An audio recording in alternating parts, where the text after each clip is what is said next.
So welcome everyone. My name's Gunesh Rajan. I'd like to extend a warm welcome to this presentation. This presentation deals with structure preservation in cochlear implantation and the key consideration, key aspects with regard to that, so that you can apply structure preservation surgery in your implant unit. I am an ENT neurologist, otologist, skull-based surgeon, and who loves the cochlear implant work. I was based for a long time in Perth, Australia, at University of Western Australia, and I moved back to Switzerland, where I'm from.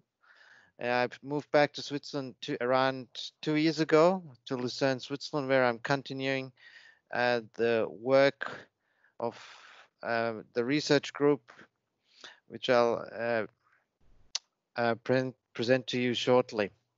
So again, welcome, and let's have a look on how we can become better cochlear implant surgeons. I'd like to acknowledge the great team that allows me to do these things, or allows us to create this exciting knowledge and research in this space. It's the team from Perth with Daisy, Andre, William, Roberta, and Anand, and also the new team here in Lucerne in Switzerland with Thomas, Linda, and Claudia Condrea. So both teams have been very supportive, and it's been a joy to continue the work we started a decade ago, more than a decade ago, in this hearing and structure preservation space. Now, what is this about?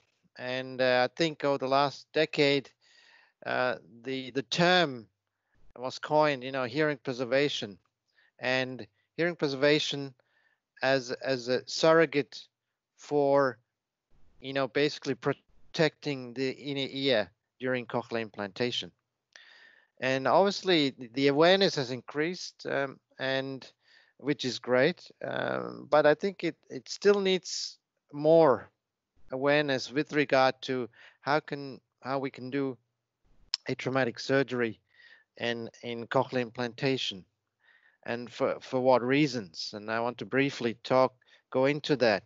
This all started, in the early 90s, with patients where we know had a sensorineural hearing loss, ski slope sensorineural hearing loss, which now is termed as partial deafness. This is just an example of a congenital partial deafness in a toddler, where you can see that the low frequencies are very well preserved, and then there's a sharp drop in the mid to high frequencies. And this kind of pattern is very hard to deal with hearing aids alone.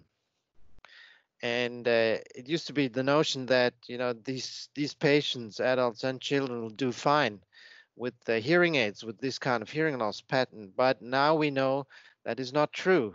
We actually know that patients and children with this kind of hearing loss pattern will develop a permanent language impairment if they are not adequately rehabilitated hearing-wise. So I think it's important to realize that the close duet between hearing aids and cochlear implants, and how the combination in this case, the electric acoustic stimulation has opened up new vistas for these patients. And it doesn't matter, how much hearing you have. It can be a partial deafness case, but it can be also a patient with a left corner audiogram. Because it's amazing how varied, or how much varied information patients with a similar left corner audiogram can pull out of their hearing aids.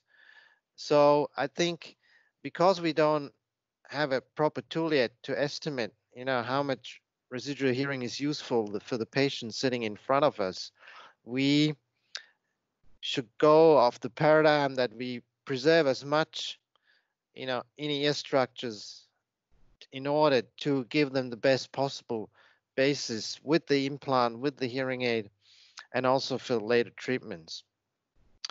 And this is just to summarize, why do we do structure preservation? Of course, we want to preserve the residual hearing because there's a lot of functional benefits, within speech and noise, with regard to the, sound resolution and perception, and also depending on what language is spoken, it can have a big impact. And of course, also with music. The other important factor to consider is the potential to preserve a substrate for future regenerative treatments, be it stem cell, be it neural regeneration, whatever. But they all require a functional substrate in the inner ear. And that's what we want to achieve. So initially, as I told you, a decade ago, or more than almost 2 decades ago, the goal was to preserve hearing. But we have now realized, the inner ear is not just the hearing, but also the vestibular system. Think of the young, newborns, or not newborns, but the toddlers and the babies which are implanted bilaterally nowadays. So what happens to the vestibular system? Because that's also part of the inner ear. And because of that realization, the term hearing preservation has been extended to structure preservation of the inner ear, because we want to preserve hearing, but also as much as possible also vestibular function. So this is what I just said. If you think of structure preservation, it's the whole inner ear, so that we can give the maximum benefit for later on for our patients. And I think important to understand is how the injury occurs in the inner ear due to cochlear implantation.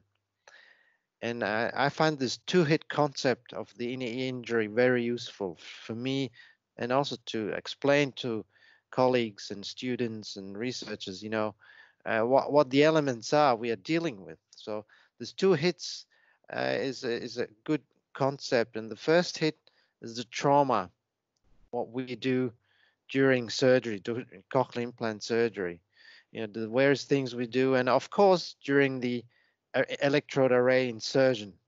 So that's one hit. And then there's a whole different sort of processes happening after the implants been put in the days, weeks, and months to follow. And these processes are marked by inflammatory responses and reactions of the inner ear to the cochlear implant. So that's which also can lead to a loss of function. So I think this understanding of the 2 hits is important to rationalize our approach, why we address these issues, and basically try and negate or minimize the impact of these 2 hits. So now that we know how it's happening, or we have an idea of how it's happening or when it happens, how do we actually achieve structure preservation? And here it's important to look at the main components. And as you know, there's the patient factors, there's the element of what we do during surgery, the insertion mechanics, there's the element of what we can do to protect the inner ear pharmacologically. Then there is a impact of the actual array design on the structure preservation trauma. And obviously there's also ways to prevent that, hopefully. And that's where we talk about the intraoperative inner ear monitoring. And in this nowadays, it's really hearing, because hearing, it's is basically like a surrogate marker of the structure preservation quality we are able to achieve.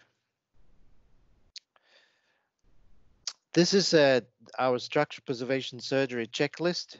It's basically a recipe including all the elements which we know nowadays, from research, from the practical side of things, trying to include them into like a cookbook recipe on how to do, a reliable, good structure preservation surgery during cochlear implantation. And we'll go through this checklist in a few minutes. I just briefly want to touch a few variables we briefly talked about before. There's the patient factors, which has an influence on both hits, on the first hit and on the second hit. And how does that happen? Well, because we know now much more than 10, 15 years ago with regard to what's happening in the inner ear and how it gets damaged. It has allowed us to really dissect the different processes and see how we can adapt, the surgery or what we can add pharmacologically to avoid the damage. So otherwise, it would be a bit of a futile exercise. And one important factor, and which is emerging and is becoming increasingly important, is the genetics. Great work by Shinichi Usami's group in Matsumoto. They're basically creating a map of the different kind of genetic hearing loss types. And because we now know much more, we know also something about the stability of the hearing loss and whether it's progressive and if it's progressive, which part, low frequency, high frequency, mid frequency. So it's literally like a map we are getting, which also allows us to get an idea, on how to tailor our electrode choice to the patient with the specific hearing loss pattern. So I think that's been an important component and is becoming more important as we are getting to know more through the genetic side of things.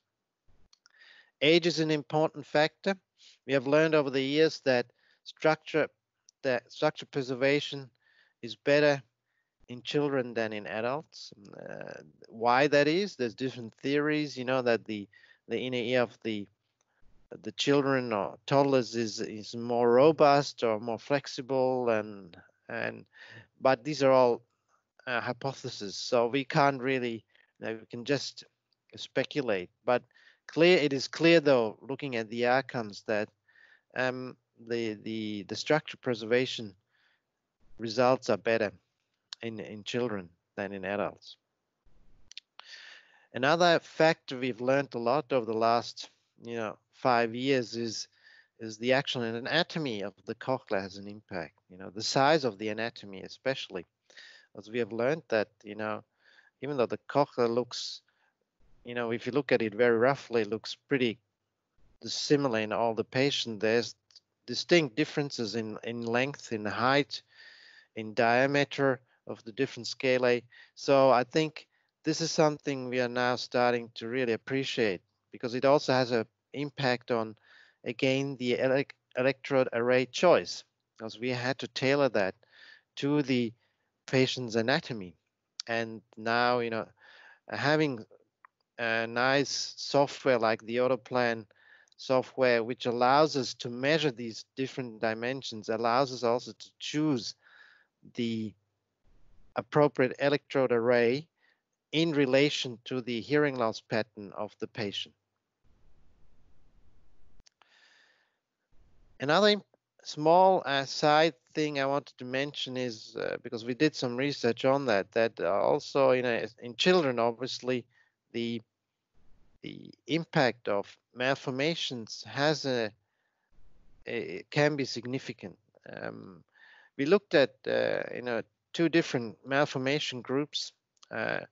One group that had partial deafness, hearing loss pattern, in these children, which which all had this IP type 2 variant, so very minor malformation. And these patients had excellent hearing preservation post-op, and which was stable over time, as you can see.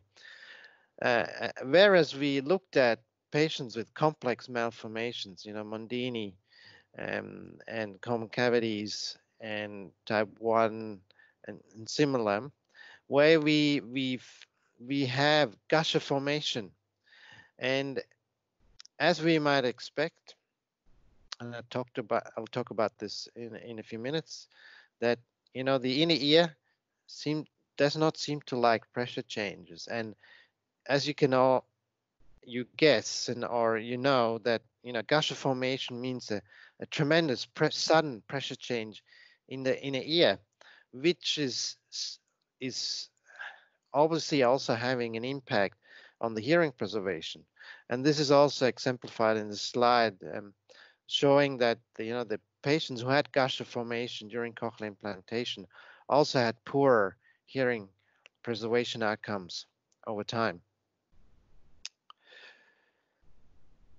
The other aspect, I've already mentioned that, so I want to be brief, is that you can have 100 patients who have the same PTA thresholds, the average thresholds, but what they are able to pull out of the residual hearing with the hearing aids is very different.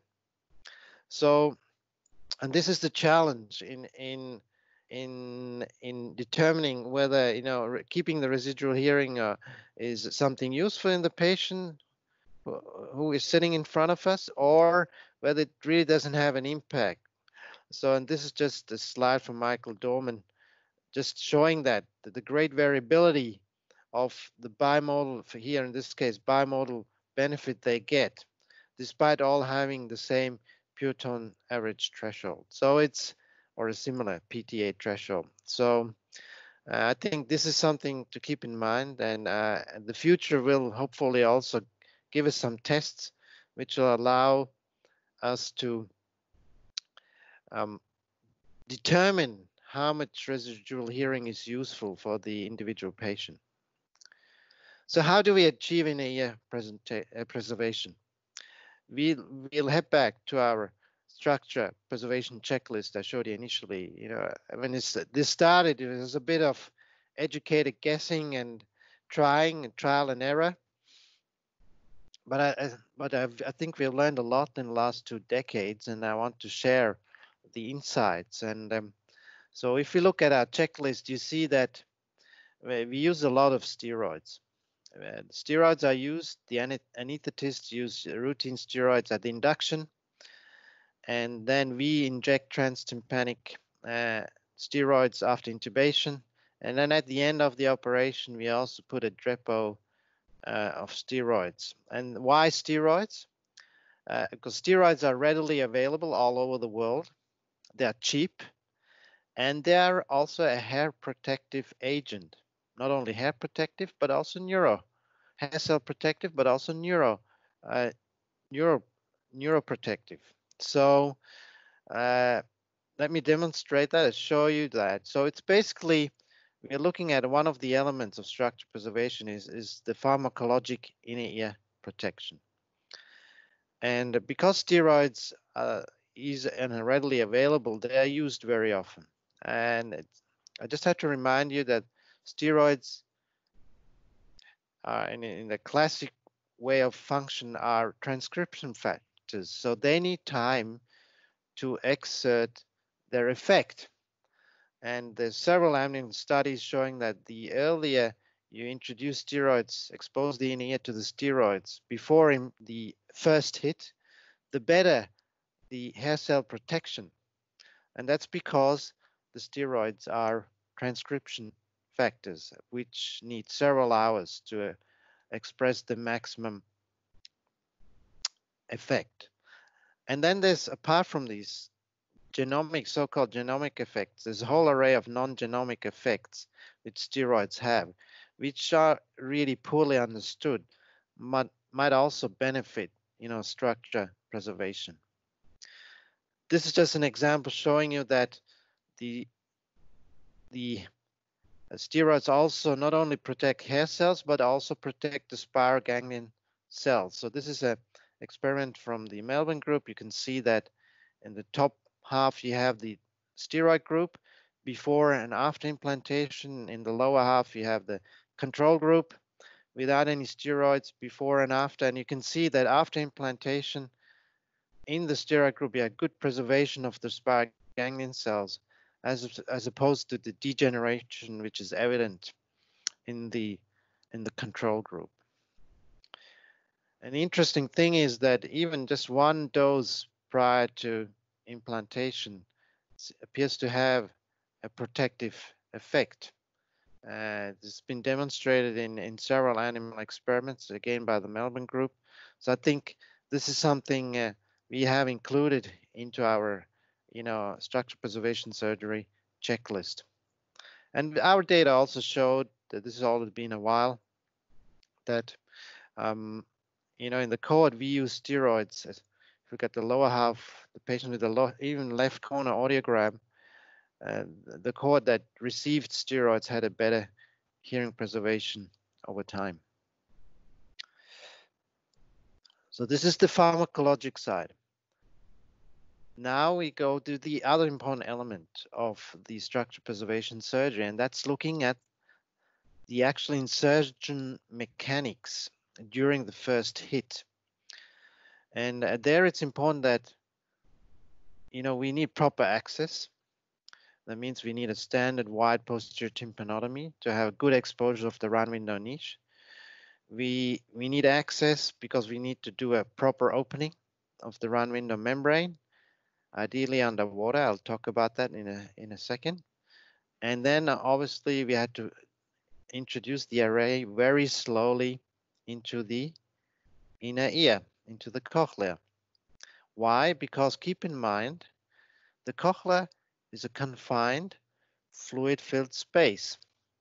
So each time you introduce a mass or a volume into it, volume has to be displaced in order for the pressure in the cochlear, the intracochlear pressure, not to rise and to be neutralized, because as we have learned, intracochlear pressure changes are not good for structure preservation. So the slow insertion, and obviously if it's a true structure preservation case, we don't insert the electron beyond a resistance. And the other thing is something recent we have learned from various groups showing these in beautiful experiments, is that once the array is in the cochlear, the surgery is not finished. And we can cause a lot of damage after the array insertion just by manipulating the lead and stowing it in the mastoid. So I think that I'll talk about that in a few, but that's also something we have learned and we have included into our checklist.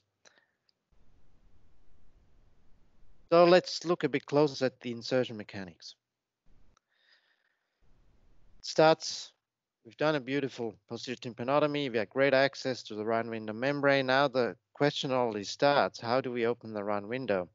And these is just using various tools, hooks, cannulas, lasers, and they all show that just by using these tools, basically these tools to open up the round window membrane, you cause quite significant pressure changes intracochlear.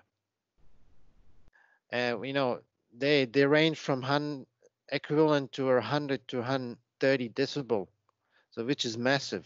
So I think, the question then arose: how can we neutralize, or what can we do to eliminate that? And there have been several experiments, and the nicest experiments show us actually that if we put fluid in the round window niche and open the round window membrane underwater, the pressure changes get neutralized.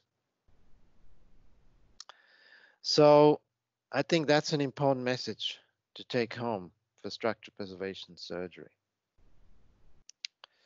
And this is just a small example of a video showing you how this is with the flex soft electrode, how I open the round window membrane using a 45.5 hook, and I do it underwater. Very slowly I incise the round window membrane in order to minimize these pressure changes. Another important aspect, and this is probably known to most implant surgeons nowadays, is the role of insertion speed. And I frequently am asked, how quickly do we have to insert the array? And I always say as slow as possible. And if you look at this graph from Contarini's and the group, it's clear that the slower the better. The more you neutralize the insertion forces, which are a correlate marker for the intracochlear pressures. So we did some similar experiments and showed this also in the clinical setting. And I think this is again best exemplified by this little video of, how we do it.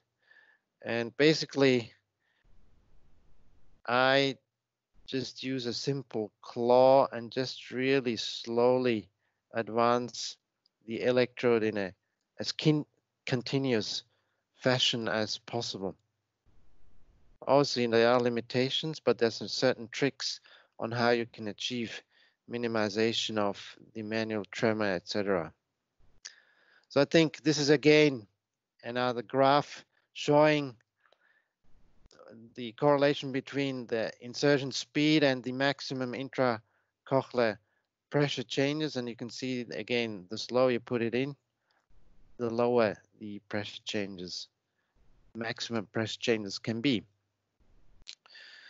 And this is just a variety, showing you the variety of what happens. These are pressure variations measured in expert implant surgeons inserting an array, the same array, into artificial cochlea, and you can see the the tremor and the variations as they insert. You see the nice variations, this valley and hill pattern of the pressure changes with the manual insertion.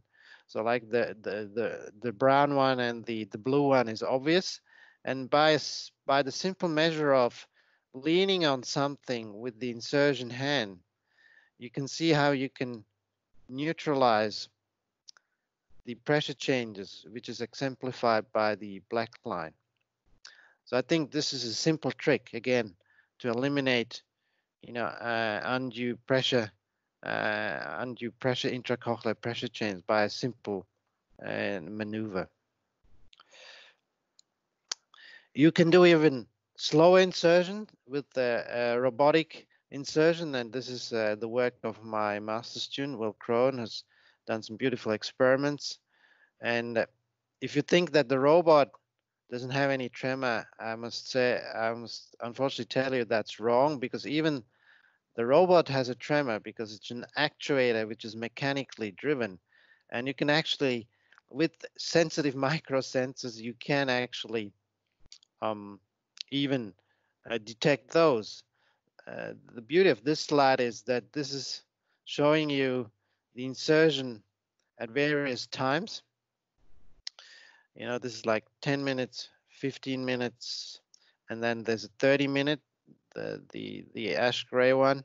And you can see just by, again, lowering the insertion time to these long lengths, you can still improve the impact of the insertion on the intracochlear pressure changes, which is fascinating. And that's where I think a lot of insertion tools are going to. We spoke about this. This is also one of the key elements, the array design itself.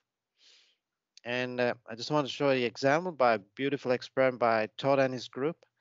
And you can see the perimolite array in the top left, and the other three are lateral wall arrays. And what you can see immediately is that With the pressure changes are significantly lower in the lateral wall arrays from various manufacturers, and then there's quite a significant difference in the perimodal array. The difference between these lateral wall arrays is the volume, the mass, diameter, and subsequent diameter of the lateral wall.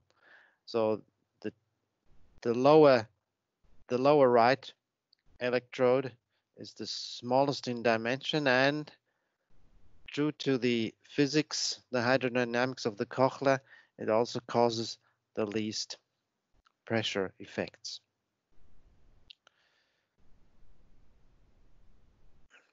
So, important fact is, again, as I told you before, the insertion, the cochlear implant doesn't end after the array insertion. Actually, now also in this crucial period after the insertion, you had to pay attention to the details, even to the packing of the round window membrane. And Mittmann and Todd did some beautiful experiments showing that,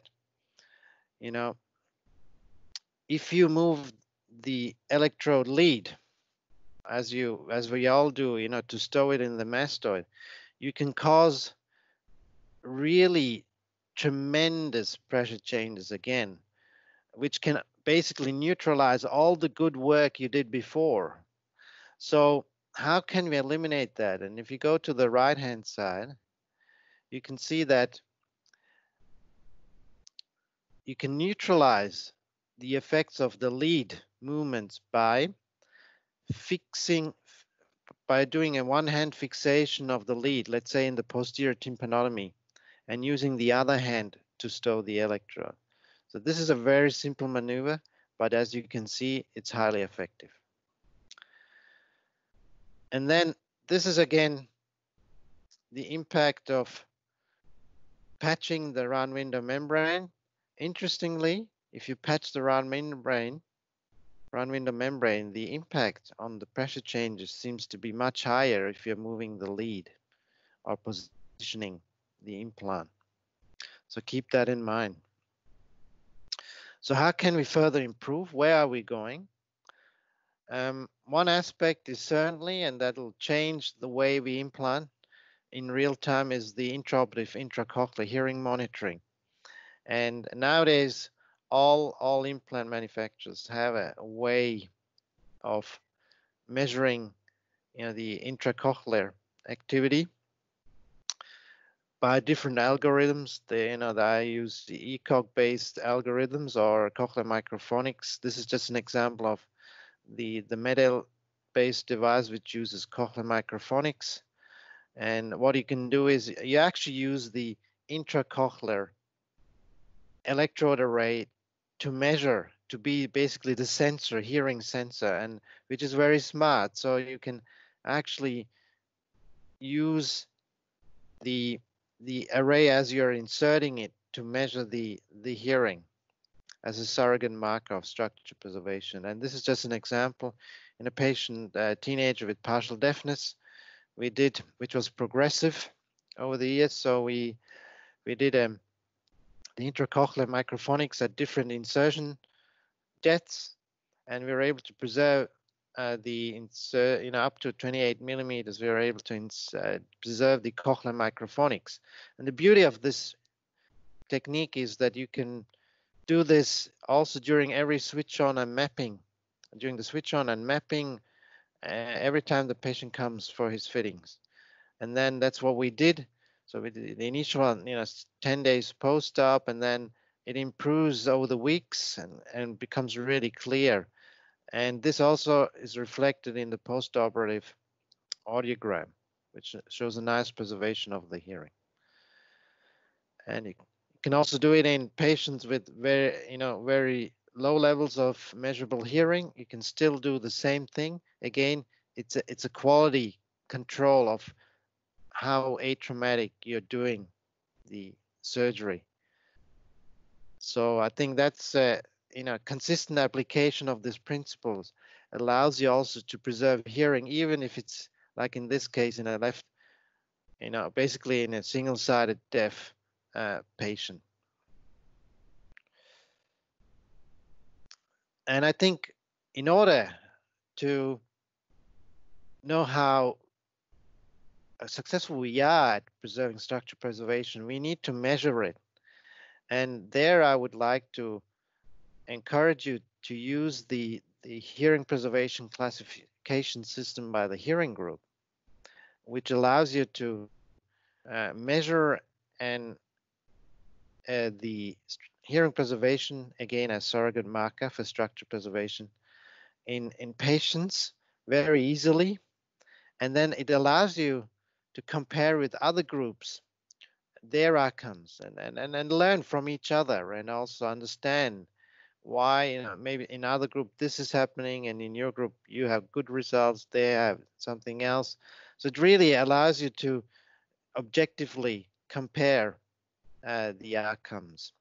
And it's been used by an increasing number of implant units. So I think I really encourage you to apply it as a routine in your daily in the daily assessment work and post-op evaluation.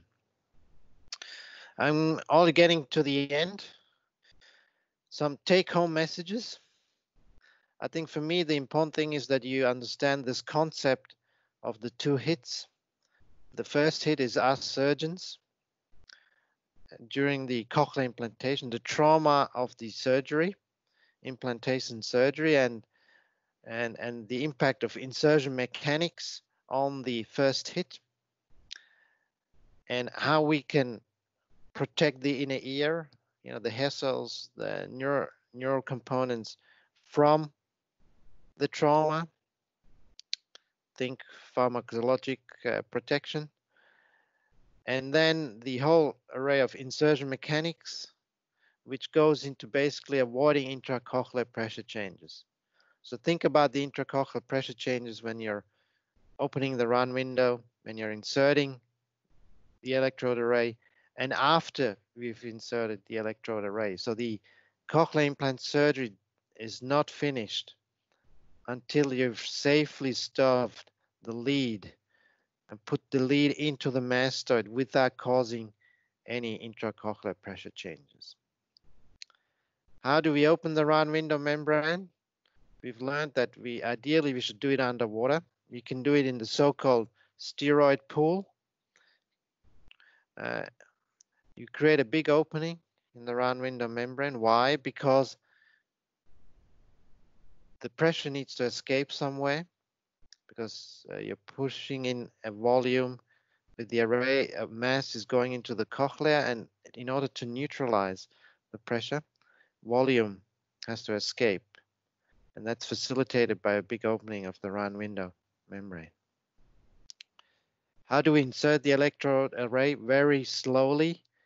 We have at least 1 point support as we insert the array. By that way, we can neutralize tremor and also try and maximize the continuous manual insertion. We do it underwater, and if you have a true hearing preservation case, we stop at the resistance. We don't force beyond a resistance. So to conclude, I think structure preservation has become the paradigm in cochlear implantation nowadays, not only from the hearing side, but also from the vestibular side of things. And it allows us also really, together with the new electrode designs and the concepts of partial insertions and etc., that it allows us to really already now, but even better in future, to tailor our implants and implant surgery and the array to the actual hearing loss of the individual patients. Thank you very much for your attention.